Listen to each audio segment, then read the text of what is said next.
Hello, and welcome back to Collections Unboxing with me, Emma Daly, Director of Collections and Exhibitions here at the Seward House Museum.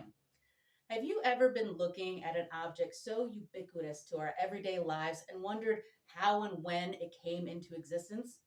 I had one of those moments recently when I was going through boxes in collection storage and I came across two pairs of Victorian era sunglasses. Now, let's learn a little bit about the history behind these practical and fashionable accessories. Sunglasses, as we know them today, are a relatively modern invention, but humans have been finding creative ways to protect our eyes from the sun for thousands of years. The earliest known example comes from the Inuit people and dates back 2,000 years. Of course, this eyewear was a far cry from the sunglasses we're familiar with, but the Inuits made their sun goggles by carving narrow slits in pieces of wood or walrus tusk that they would then tie around their heads. The sun goggles would protect their eyes from the bright sun reflecting off of the snow.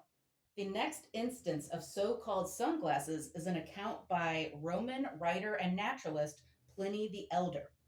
He wrote that Emperor Nero used to watch the gladiator fights through polished gemstones to reduce the glare from the sun. I can't speak to the effectiveness of this method, but it certainly would be a statement piece. Later, in the 12th century, people in China wore flat pieces of smoky quartz over their eyes to possibly protect them from the sun.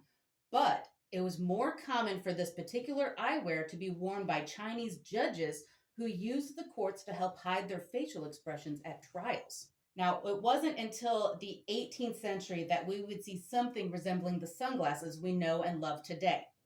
Around 1752, English optician James Ascough started experimenting with blue and green tinted lenses as a means to treat vision problems. Often credited as being a sunglasses pioneer, Ashkoff's glasses were only intended as a medical device rather than as protection from the sun.